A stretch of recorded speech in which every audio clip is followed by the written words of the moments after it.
हाय friends, मैं हूं Manav. Welcome to movie शूवी। करते हैं आपस में पॉजिटिव सा नमस्कार। ये जो चेंजिंग ग्रुप है हमारा सोशल मीडिया का, उसमें आजकल बहुत ही बढ़िया काम होता चला जा रहा है कि अगर कोई बंदा ऊपर चलता चला जाए तो बोलोगे भैया क्या बढ़िया काम हो गया, और जब गिराने पे आओ तो बहुत ज़्यादा गिरा दो। जैसे कि बॉबी, तो वही गिराने पे आए तो ये बोल दिया डीजे बॉबी, बेकार बॉबी, फ्लॉप बॉबी। जैसे ही चलने लगा तो लॉर्ड बॉबी बन गया।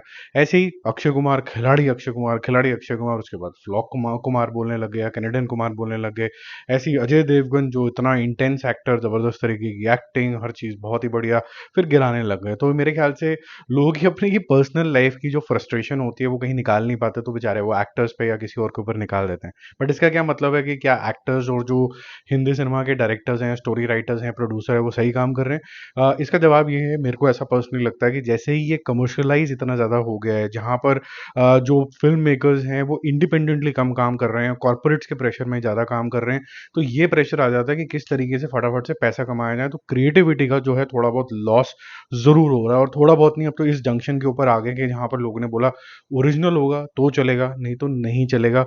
आपको अपनी स्टोरी को मार्केट भी प्रॉपरली करना पड़ेगा। वो जो जज्बात होते हैं डायरेक्टर के, why he made that film, writer उसने क्या जज्बात इवोक करने हैं, वो जो रीजनिंग है वो नहीं आएगी तो नहीं चलेगा।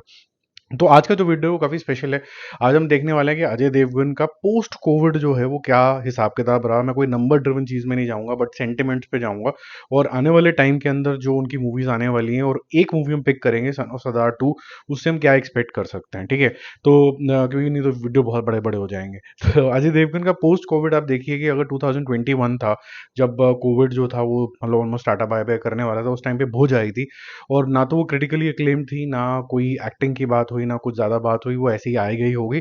लेकिन जो अप्रिसिएशन मिला 2021 में अजय देवगन को, एक कैमियो के लिए मिला, और बहुत ही ज़बरदस्त एंट्री हुई सूर्यवंशी के अंदर। और जब इसके अंदर सिंघम आया, लोगों ने बहुत ज़्यादा तालियां भी बजाई, और ये मूवी भी बहुत सिग्निफिकेंट तरीके से पोस्ट कोविड एरा में लिमिटेड सीट के साथ भी बहुत बड़ा बिजनेस, क्लोज टू 200 क्रॉस कर गई थी।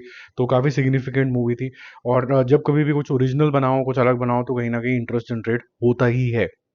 ईयर 22 भी उनके लिए कोई ज़्यादा बुरा नहीं रहा, क्योंकि अगर रनवे, जो कि ऑलमोस्ट ये कह सकते हैं कि भुज का ही भाई बहन कह सकते हैं, या फिर आप कह सकते हो कि गंगूबाई या फिर आरआर के अंदर जो कैमियो थे वो इतने ज़बरदस्त है कि पर्सनली स्पीकिंग जो सबसे बढ़िया एक्टिंग निकल के आई थी, और जितने भी सीन जो ओवर द टॉप नहीं थे, बहुत रियल रखे गए थे, वो कहीं ना कहीं अजय देवगन के ही थे। और आपको 2 मिनट के लिए वो मूवी आरआरआर मेरे लिए ज़्यादा स्पेशल तरीके से कनेक्ट नहीं करती, लेकिन वो जो पर्टिकुलर सीन है अजय देवगन का, वो बिल्कुल मेरे को रियल लगने लग गया था। तो वो काफ़ी ज़्यादा इम्पैक्टफुल लगा। गंगूबाई में ऑफकोर्स उनका कैमियो था, काफ़ी ज़्यादा ज़बरदस्त लगा। Runway again, few people like, few people did not like, did not do well. Thank God थोड़ा सा वेस्टफुल एक्सरसाइज होगी, रिपीटेटिव तरीके का मामला लगने लग गया। दृश्यम 2 अगेन 2022 ब्लॉकबस्टर मूवी, तो एक ज़बरदस्त कमबैक था। और इम्पॉर्टेंट चीज़ यहाँ पर ये थी कि इसकी भी स्टोरी जो थी लोगों को पता नहीं थी, तो लोग पहुंच गए थिएटर के अंदर कि भाई ये कंप्लीट कैसे हुआ, क्या ये परिवार पकड़ा जाएगा कि नहीं पकड़ा जाएगा। और क्योंकि ये एक सक्सेस की स्ट्रीम चल रही थी, अब कोरोना से लोग बाहर आ गए थे, तो 23 के अंदर आई भोला, और उसने जस्ट अबाउट पैसे अपने पूरे कर लिए किसी तरीके से। हालांकि ये रीमेक थी, और कहीं ना कहीं जो बात निकल के आई थी वो ये आई थी कि जो इसके ओरिजिनल मेकर्स हैं, उन्होंने कहीं ना कहीं एक किस्म से कह सकते हैं कि चीटिंग टाइप ही हुआ कि भाई आपके पास ऑलरेडी अगर हिंदी वर्जन आउट है, डब्ड वर्जन में कैथी और कार्थी उसके अंदर बहुत ही ज़बरदस्त एक्टिंग करी थी, तो फिर आपको भोला बनाने की ज़रूरत क्या है? तो थोड़े बहुत चेंजेस हुए, ये उम्मीद आ गई कि इसके अंदर अभिषेक बच्चन का बहुत ज़्यादा इंपॉर्टेंट रोल होगा, भोला 2 भी बनेगी। जिस स्पीड से ये ओपन करी थी तो ऐसा लगा था कि sky is the limit, but क्योंकि इसके ऊपर स्पीड ब्रेकर लग गए तो भोला 2 भी वहाँ पर कैंसिल हो गई। तो ये लेकिन एक्टिंग के मामले में, डायरेक्शन के मामले में, सिनेमेटोग्राफी के मामले में, और कुछ कुछ इंटेंस सीन के मामले में काफ़ी अप्रिशिएट हुई। और एक भरोसा रहा, कह सकते हैं कि जो फैंस हैं, कि एक रीमेक को भी वो अच्छे से कैरी कर सकते हैं। फिर एक और रीमेक बनी शैतान, क्योंकि उसका हिंदी वर्जन नहीं था, वो भी ब्लॉकबस्टर हुई। मैदान के अंदर बहुत ही ज़्यादा क्रिटिकल क्लेम आया, और अब जो मूवी रिलीज हुई है औरों में कहाँ दम था 2024 के अंदर।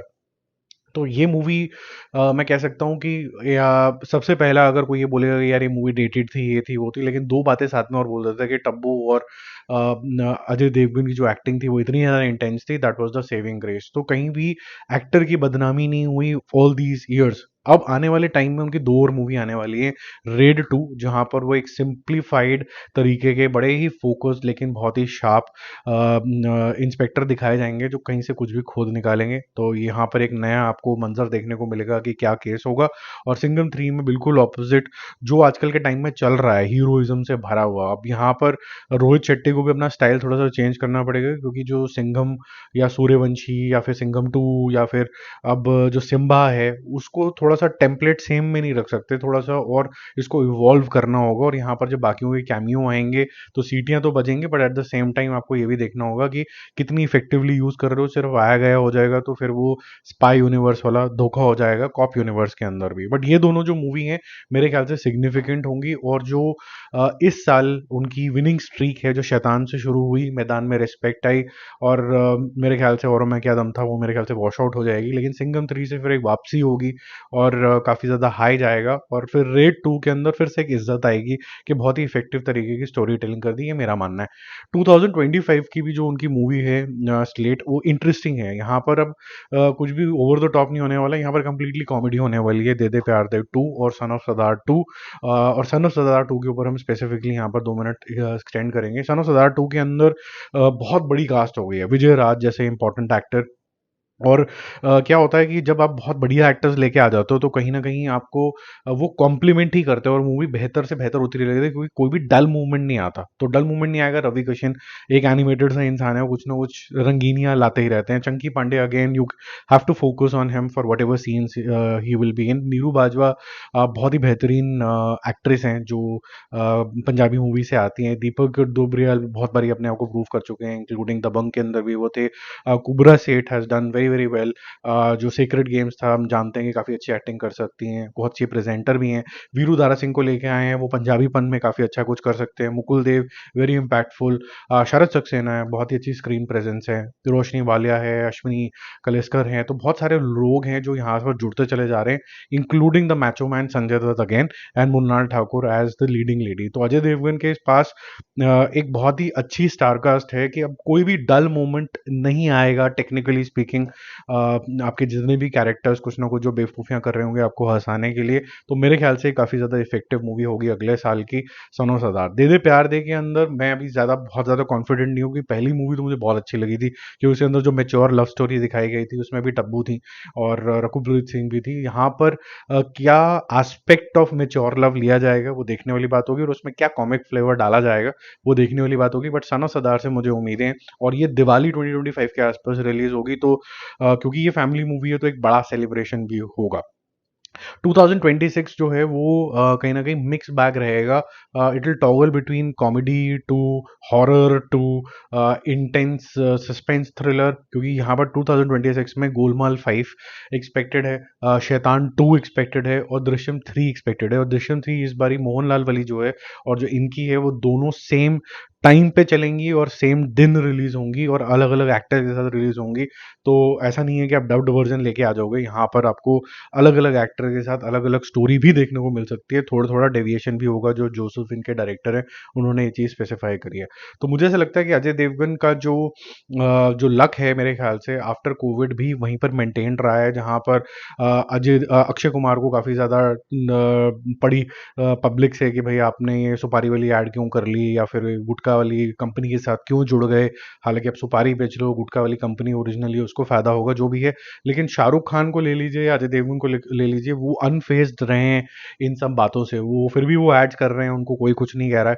तो मेरे ख्याल से ये पब्लिक का जो प्यार है, वो अभी भी बना हुआ है इन दोनों एक्टर्स के ऊपर, एसआरके के ऊपर और अजय देवगन के ऊपर। और कहीं न कहीं हर साल कोई ना कोई सक्सेस मिली है। तो 21 के अंदर जो सूर्यवंशी के अंदर कोई सक्सेस मिल गई, 22 के अंदर उनकी दृश्यम 2 बहुत ज़्यादा चल गई, आरआरआर का कैमियो बहुत अच्छा चल गया। 23 के अंदर जब रीमेक्स के ऊपर बहुत ज़्यादा डिशुम-डिशुम चल रही थी, इनकी मूवी जो थी ब्रेक इवन कर गई। 24 के अंदर शैतान बहुत बड़ी होगी और मोस्ट प्रॉब्ली सिंघम 3 और रेड 2 कुछ सिग्निफिकेंट इम्पैक्ट डालनी चाहिए। लेकिन इस साल भी शैतान तो एक अच्छा इम्पैक्ट डाल गई और मैदान क्रिटिकली एक्लेम्ड हो गई। 25 के अंदर मुझे सन ऑफ सरदार से बहुत ज़्यादा उम्मीद है। और 26 के अंदर देखो, गोलमाल जब भी आएगी तो लोग पहली चॉइस उसको लेंगे। शैतान पहली इतनी बड़ी हिट हो गई, अब अब 2 का तो पता ही नहीं कि कैसे ट्रीट करना है, तो नई स्टोरी होगी उसको भी देखेंगे। दृश्यम 3 की भी स्टोरी नहीं पता तो उसको भी देखेंगे। I think it's got a good slate, और आने वाले टाइम में Ajay Devgan will see success, provided जो डायरेक्टर्स हैं जो हैं उसको ठीक से मैनेज कर लें। सन ऑफ सरदार के जो डायरेक्टर हैं उन्होंने पंजाबी मूवीज़ जो हैं वो ज़्यादा अभी तक करी हैं। लेकिन अभी देखना पड़ेगा कि हिंदी मूवी में किस तरीके का इम्पैक्ट और डेंट वो डाल पाते हैं। ओवरऑल बेसिस पे stars are looking bright for Ajay Devgan. आपको क्या लगता है कि इन सब जो आने वाली मूवीज़ हैं इसमें से सबसे ज़्यादा इम्पैक्टफुल मूवी जो सबसे ज़्यादा पैसा कमाएगी वो कौन सी होगी? एक बार ये दोबारा से रिपीट कर लेते हैं। उनकी सिंघम 3 आने वाली है, रेड 2 आने वाली है, दे दे प्यार दे 2 आने वाली है, सन ऑफ सरदार 2 आने वाली है, गोलमाल 5 आने वाली है, शैतान 2 आने वाली है, दृश्यम 3 आने वाली है। सबसे सिग्निफिकेंट बात इसमें ये भी होगी कि ये सारे सीक्वल्स हैं, जो कि अच्छी बात है, क्योंकि जो अगर आप पहले वाली मूवी में सक्सेस देख चुके हो, आप कैरेक्टर को आगे लेके जा रहे हो, स्टोरी को आगे लेके जा रहे हो, तो आपका इंटरेस्ट लेवल भी बना रहता है इसके अंदर। और फिर हो सकता है 27 में हम एक नई स्लेट देखें जिसके अंदर ये 2 3 4 नहीं होगा, बिल्कुल नया चैप्टर फिर से खुलेगा। Let's see what happens. आपको सिर्फ कमेंट में ये बताना है कि कौन सी मूवी जो है वो सबसे ज़्यादा सिग्निफिकेंट रहेगी आने वाले 1-2 साल के अंदर, और सबसे ज़्यादा बिजनेस के कौन सी मूवी करेगी। Bye bye.